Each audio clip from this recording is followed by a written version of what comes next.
नमस्कार दोस्तों। देखिए दोस्तों, आज हम बात करने वाले हैं अपकिरण की। अपकिरण बेसिकली क्या होता है, इसे इंग्लिश में हम डिस्प्लेशन के नाम से जानते हैं। बेसिकली इसकी क्या परिभाषा बनती है। जैसे हमने केंद्रीय प्रवृत्ति का माप का जो चैप्टर था उसके बारे में हमने जो चर्चा की थी, उसमें हमारे पास जो भी आंकड़े हमने कलेक्ट किए थे, उसके बाद में हमारा जो चैप्टर बनता है वो अपकिरण का बनता है, क्योंकि ये द्वितीय श्रेणी का माध्य यही होगा हमारा। जो यानी कि हमारे से ये पूछ लिया जाए कि अपकिरण बेसिकली अपकिरण की परिभाषा क्या बनती है, तो सबसे पहले हम अपकिरण की परिभाषा देखते हैं। अपकिरण की परिभाषा दोस्तों, सबसे पहले देखिएगा, जो हमारे पास पद होते हैं उन पदों के मध्य आपका ये अपकिरण छुपा हुआ होता है। कहने का तात्पर्य ये है कि ये माध्य इसके आसपास होगा, माध्य इसके आसपास होगा, क्योंकि इसका बेसिकली क्या होता है, बिखराव होता है एक तरह से। ये यानी कि बिखराव होता है, फैलाव होता है। अपकिरण को हम बेसिकली यही कहेंगे कि ये एक तरह से क्या है, बिखराव है या फिर फैलाव है। इसी का हम क्या निकाल रहे होंगे, अपकिरण निकाल रहे होंगे। तो इसमें आपके पास सीमा विस्तार भी अपकिरण में क्या होता है, शामिल होता है। जो आपका सीमा का विस्तार होगा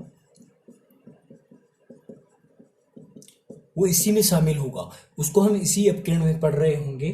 साथ साथ में सीमा के विस्तार के साथ साथ में इसमें एक जो आपके पास सांख्यिकी रहे हैं, कोनर कोनर नाम के सांख्यिकी रहे हैं, उन्होंने इस अपकिरण की परिभाषा में ये और भी पॉइंट लिखा है कि अपकिरण व्यक्तिगत पदों की भिन्नता की सीमा भी है। अपकिरण क्या है, व्यक्तिगत जो हमारे पास पद है उसकी क्या है, एक तरह से भिन्नता। भिन्नता का मतलब जैसे दोस्तों यहाँ पर आप समझ रहे होंगे, डिफरेंस यानी कि बिखराव होगा, उसी को हमारे को रिप्रेजेंट करना है अपकिरण में। तो अपकिरण बेसिकली क्या होता है, तो हमारे पास जो पहले वाला जो हमारे पास दोस्तों चैप्टर था, केंद्रीय प्रवृत्ति का माप, तो उस केंद्रीय प्रवृत्ति के माप की जो सांख्यिकी हमारे पास श्रेणियां हैं, उनकी हमारे पास इसकी क्या बताएगा, ये विशेषता बताएगा। सांख्यिकी जो श्रेणियां हैं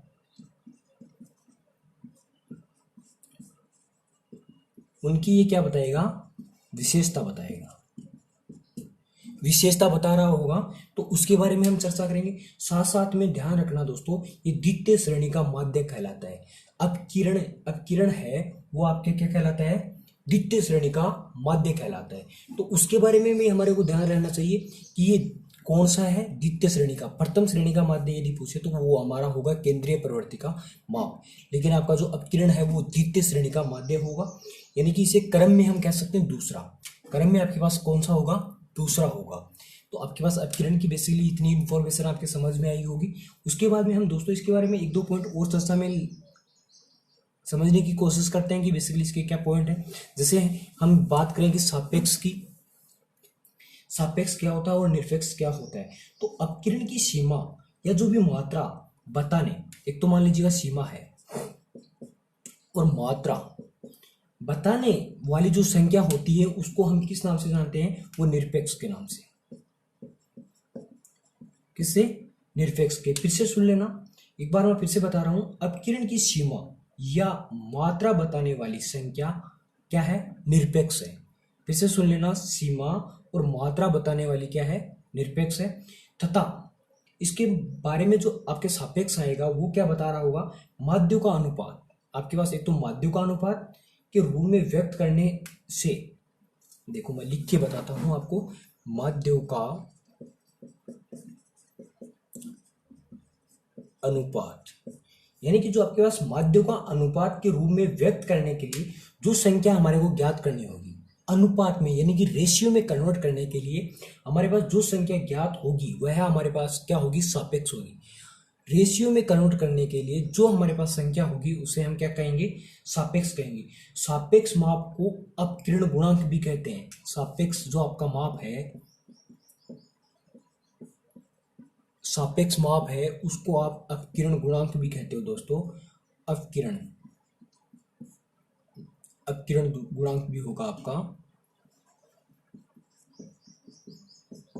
इसे हम क्या कहेंगे, सापेक्ष माप को बेसिकली किस नाम से भी जानते हैं, अपकिरण गुणांक के नाम से भी जानते हैं। देखो अभी तक जो हमने चर्चा की है वो बेसिकली देखो नॉर्मल चर्चा थी।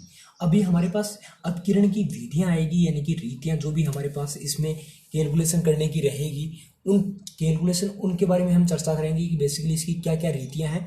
तो आज हमारे पास बेसिकली जो सीमा की रीतियां हैं, पहले सबसे पहले हम इसके बारे में बात करेंगे, सीमा रीतियां। इसमें हमारे पास तीन टॉपिक होंगे। सबसे पहले जो टॉपिक होगा वो होगा विस्तार का। किसका होगा? विस्तार का, जिसे हम इंग्लिश में दोस्तों रेंज के नाम से जानते हैं। इंग्लिश में किसके नाम से जानते हैं? रेंज के नाम से जानते हैं। दूसरा हमारे पास जो टॉपिक होगा, यानी कि फर्स्ट हमारा जहाँ रहा वो विस्तार रहा, सेकंड हमारे पास जो इसमें टॉपिक रहेगा वो अंतर चतुर्थक विस्तार का रहेगा।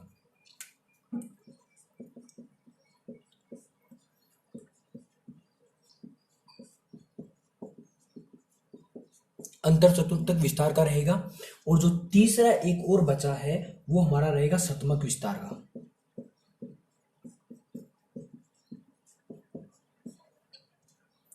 इन 3 टॉपिकों पर आज हम चर्चा करने वाले हैं, जिसमें से सबसे जो पहले जो बनता है विस्तार, बेसिकली उसको रेंज के नाम से जानते हैं, और जो अंतर चतुर्थक विस्तार है उसको इंटर क्वार्टाइल रेंज के नाम से जानते हैं। इंटर क्वार्टाइल रेंज के नाम से जानते हैं।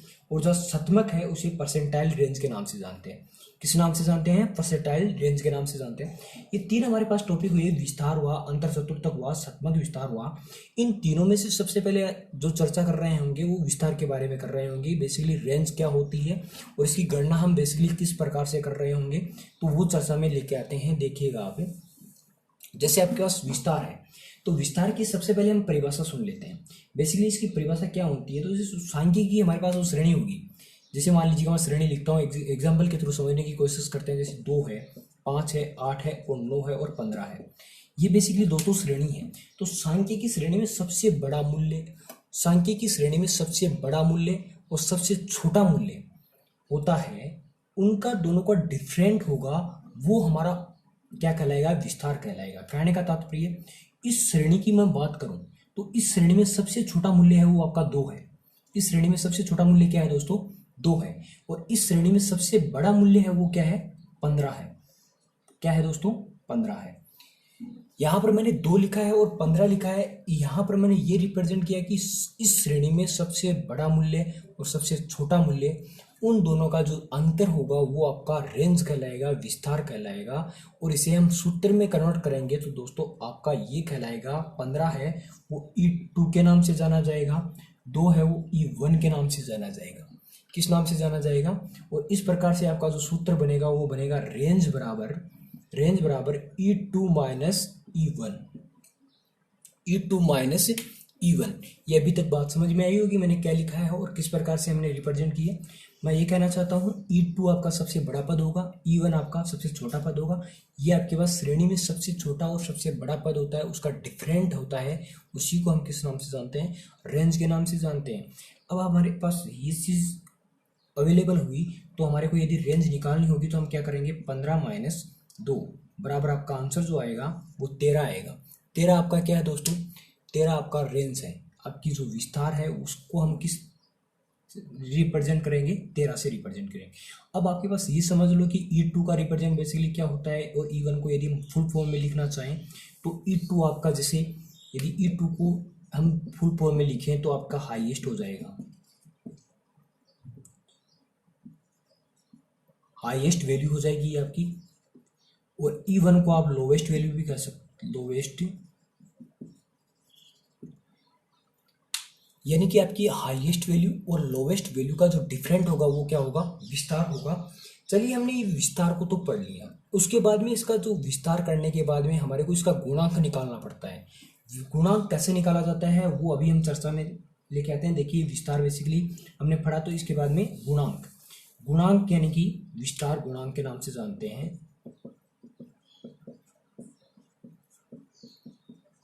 जिसे इंग्लिश में हम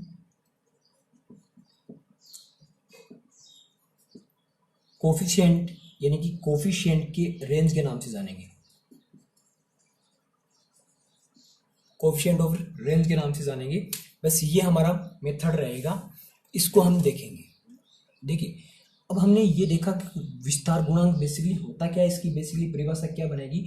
तो हमारे पास जो निरपेक्ष माप को यदि हम सापेक्ष माप में बदल दें, मैं क्या कह रहा हूं, जो निरपेक्ष माप है, निरपेक्ष माप को सापेक्ष माप में, यानी कि हम बदल करके क्या ज्ञात करेंगे? आपका विस्तार गुणांक ज्ञात करेंगे।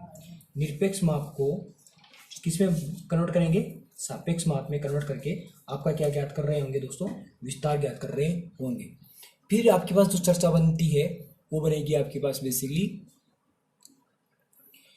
जैसे आपके पास यहाँ पर ये चीज सूचना आई, जैसे हमने ये कहा कि निरपेक्ष माप को आप किस में कन्वर्ट कर रहे होंगे, सापेक्ष माप में। तो आपके पास ये क्यों करते हैं, इसलिए करते हैं दोस्तों क्योंकि हमारे पास दो या अधिक श्रेणियों को विस्तार में तुलना में लेना पड़ता है। दो या जैसे अधिक होगी, दो से अधिक हो जाए तो उसको हमारे को किस में लाना पड़ेगा, तुलना में ला के आना पड़ेगा। तो उसके लिए हमारे को बेसिकली इसका वर्णन देना पड़ता है। इसका बेसिकली जो सूत्र बनेगा वो बड़ा इजी है, जो आपके पास इस प्रकार से होगा, जैसे E2 माइनस E1। ये बेसिकली सूत्र किसका है, रेंज का सूत्र है। ये सूत्र किसका है, रेंज का सूत्र है। इस रेंज के सूत्र में यदि हम E2 प्लस E1 का भाग लगा दें तो जो हमारे पास मान आएगा वो आएगा कोफिशिएंट ऑफ रेंज का आएगा, यानी कि कहने का तात्पर्य विस्तार गुणक का मान आ जाएगा हमारे पास। इससे रिलेटेड हमारे पास एक दो एग्जाम्पल हम करने की कोशिश करेंगे, जिसमें मैं आपसे करवाने की कोशिश करता हूं। जैसे मान लीजिएगा हमारे पास एक एग्जाम्पल लेते हैं, जैसे नॉर्मली छोटा सा मैं ये कहता हूं, जैसे 48, आपके पास मैं संख्या लिखता हूं, 52 लिख लिया, 61 लिख लिया, 45, 58, फिर आपके पास 56 आ गया, 60 और फिर 46 ले लीजिएगा, फिर 50 ले लीजिएगा और एक 62 ले लीजिएगा। ये हमारे पास बेसिकली संख्याएं दे दी दोस्तों। अब मैं आपसे इसमें से ये कैलकुलेट करवाना चाहता हूं कि आप विस्तार ज्ञात कीजिए। क्या ज्ञात कीजिए, विस्तार ज्ञात कीजिए। मैं ये कह सकता हूं कि कक्षा 10वीं है, कक्षा 10 के ये छात्र है मान लीजिएगा, और जिनका ये वजन कर लीजिएगा, ये यानी कि कक्षा 10 के ये क्या है, छात्र हैं। कक्षा 10 के ये क्या है, छात्र हैं, और उनका किलोग्राम में वजन दिया हुआ है। किलोग्राम में इतने स्टूडेंटों का क्या दिया हुआ है, वजन दिया हुआ है। तो आप इसका विस्तार निकालिएगा और साथ साथ में गुणांक भी कैलकुलेट कीजिएगा। तो इसमें हमने विस्तार यदि कैलकुलेट करना है तो सबसे पहले हम क्या देखेंगे, सबसे बड़ा पद देखेंगे। तो हमारे पास जो सबसे बड़ा पद आ रहा होगा वो कितना है यहाँ पर, जैसे यहाँ पर देखते हैं तो 62 आपके पास है, वो सबसे बड़ी संख्या है। 62 आपके पास सबसे बड़ी संख्या है, और यहाँ पर 40 है, वो सबसे बड़ी संख्या हो रही है। तो इन दोनों का डिफरेंट 62 आपके पास क्या हो जाएगा, E2 हो जाएगा, और आपके पास 40 क्या हो जाएगा, E1 हो जाएगा। तो E2 माइनस E1 क्या होता है, आपका रेंज होता है। आपका क्या होता है, रेंज होता है। तो 62 माइनस 40 कर रहे होंगे तो हमारे पास जो शेषफल बचेगा वो बचेगा 22 kg। क्या बचेगा, 22 kg। 22 kg आपका रेंज आया दोस्तों, कोफिशिएंट ऑफ रेंज नहीं आया, यानी कहने का तात्पर्य गुणांक नहीं आया। अभी तक क्या है, रेंज आई है। रेंज ज्ञात कर ली तो इसके माध्यम से हम क्या ज्ञात कर सकते हैं, हमारे पास गुणांक भी ज्ञात कर सकते हैं। गुणांक का सूत्र क्या होगा, E2 माइनस E1 बट्टे में E2 प्लस E1, ये सूत्र है। तो E2 हमारे पास 62 आया था, E1 हमारे पास 40 आया था। तो मैं क्या करूंगा, 62 माइनस 40 बट्टे में आपके पास 62 प्लस 40। तो जब हम गणना करेंगे तो ऊपर हमारे पास 22 बच रहा है, 60 और 40 102 हुआ। इसको हम सरल करेंगे तो हमारे पास कुछ जो हमारा आंसर होगा वो पॉइंटों में आ रहा होगा, और पॉइंटों में हमारे पास कितना बचेगा, 2 बार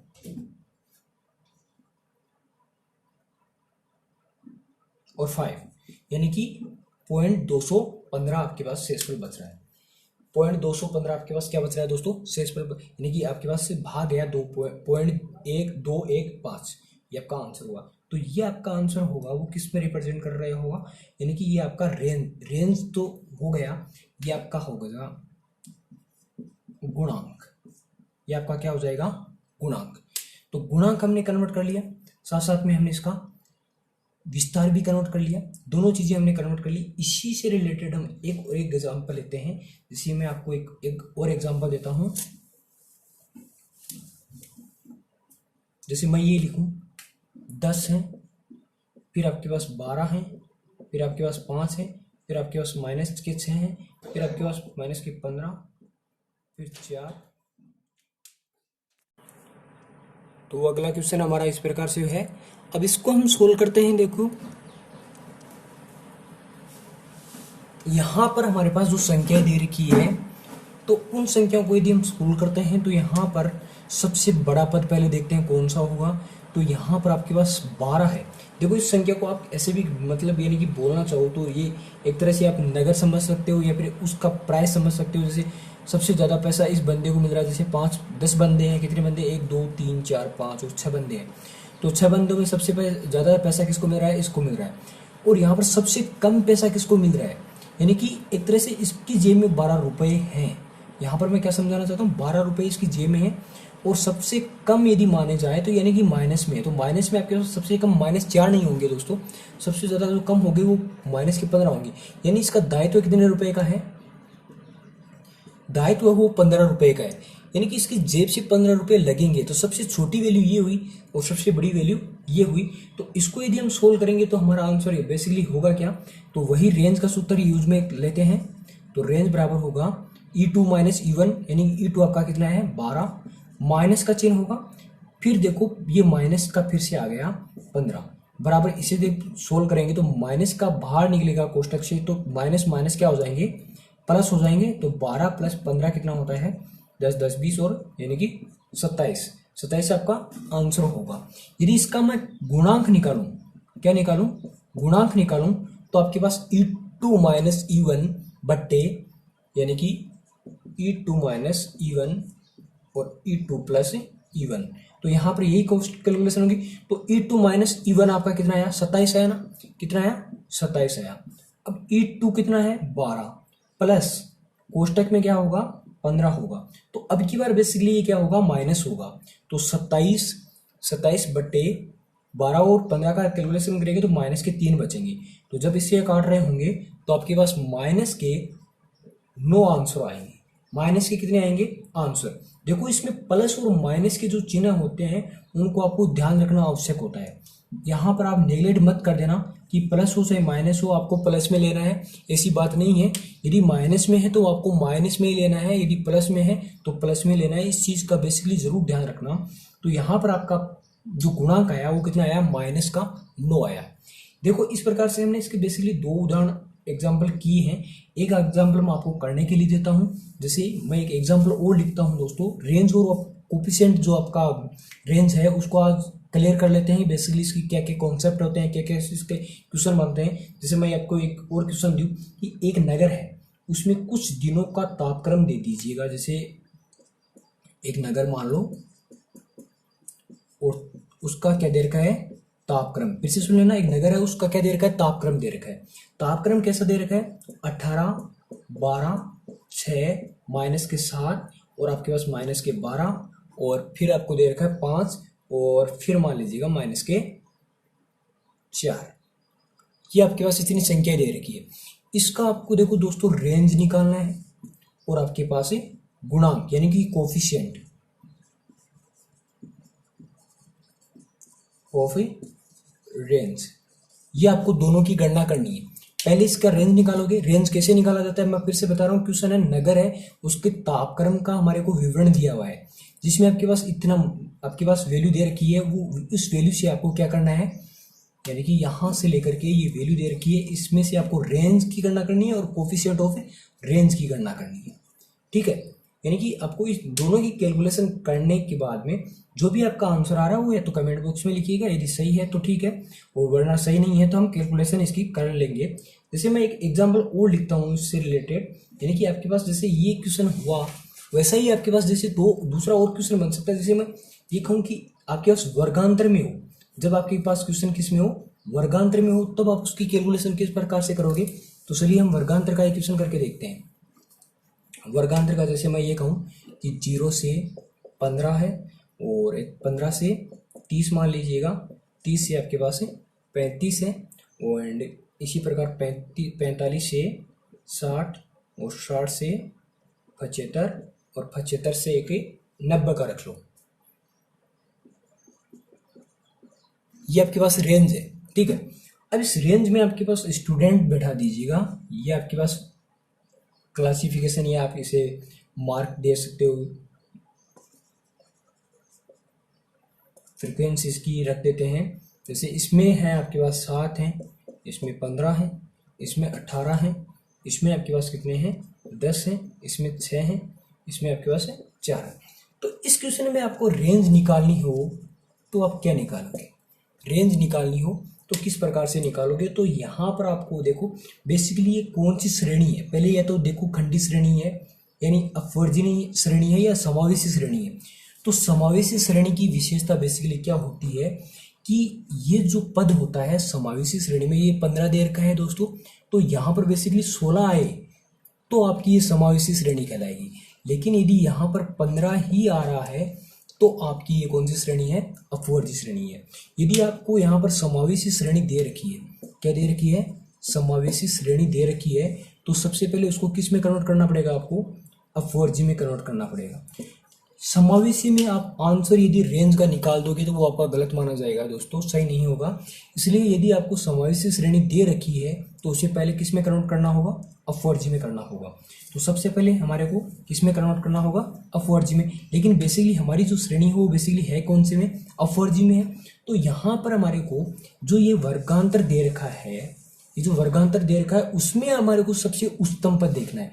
उच्चतम पद कौन सा है, 90 है, और निम्नतम पद कितना है, 0 है। तो E2 आपका यहाँ पर क्या है, 90 है, E1 आपका क्या है, 0 है।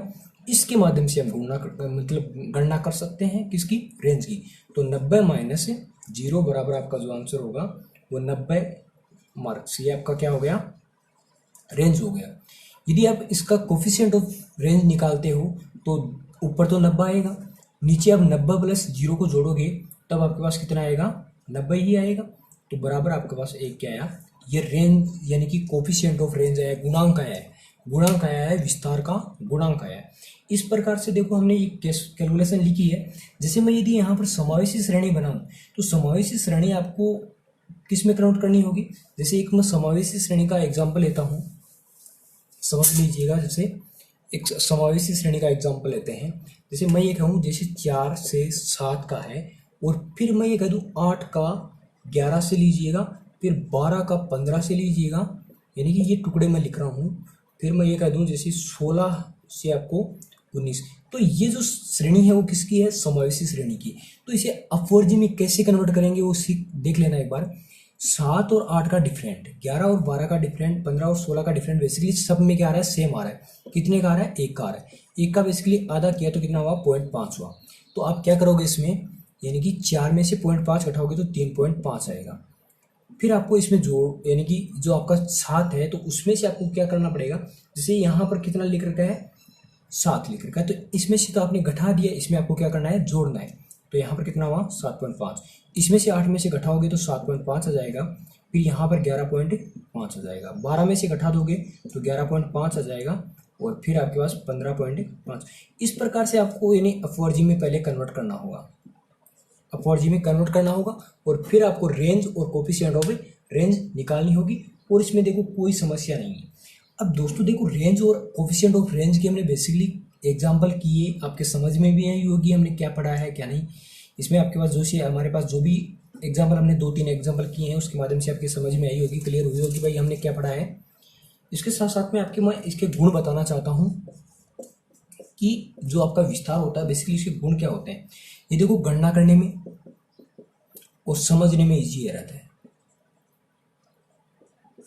गणना में और समझने में क्या रहता है, इजी रहता है। दूसरा इसका जो पॉइंट बनता है वो बेसिकली बनता है कि सीमा की जानकारी मिल जाती है हमारे को, सीमा की जानकारी मिल जाती है। सीमा की जानकारी बेसिकली कैसे, जिनके मध्यों के जो हमारे पास मूल्य होते हैं ना, उनका जैसे विस्तार कितने का दे रखा है उसकी हमारे को जानकारी मिल जाती है। तो बेसिकली गणना करने में सरल है, समझने में भी सरल है, और सीमा की हमारे को जानकारी भी मिल जाती है। तो साथ साथ में इसके दोस्त भी होंगे सर। दोस्त हमारे बेसिकली क्या बनते हैं वो देखना, सभी जो हमारी मदें होती हैं उनकी हमारे को बेसिकली यानी कि सारी जानकारी नहीं मिलती, यानी कि उनका प्रतिनिधित्व नहीं हो पाता। सभी मदों की जो हमारे पास इंफॉर्मेशन रहती है उनका जो प्रतिनिधित्व रहता है उसकी पूरी इंफॉर्मेशन नहीं मिल पाती है। तो ये इसका बेसिकली दोस्त है। एक उच्चावचन भी, उच्चावचन यानी कि उच्च मूल्य। दूसरा आपके पास यहाँ पर भ्रामक भी रहता है, भ्रामक, भ्रामक यानी कि भ्रमित करने वाला। चौथा आपके पास गणना असंभव रहती है। गणना असंभव क्यों रहती है, गणना यानी कि कहने का तात्पर्य गणना असंभव क्यों रहती है, गणना असंभव तब रहती है जब आपके पास कौन सी श्रेणी हो, खुले सिरे वाली हो। मैं क्या कह रहा हूँ, खुले सिरे वाली यदि हो तो गणना क्या रहेगी, असंभव रहेगी। किसकी रहेगी, रेंज की रहेगी। ध्यान रखना, गणना क्या रहेगी, असंभव रहेगी। साथ साथ में एक पॉइंट हमारे पास इसका यह रहता है कि बेसिकली इसकी उपयोगिता किस में रहेगी, तो उपयोगिता का ध्यान रखना। जैसे हमारे पास किस्म होती है नियंत्रण, किस्म का नियंत्रण करने में बेसिकली इसकी उपयोगिता काम आती है। किसकी, रेंज की। ध्यान रखना, किस्म नियंत्रण में। दूसरी हमारे पास प्रतिभूति मूल्यों का निर्धारण करने के लिए, प्रतिभूति मूल्यों का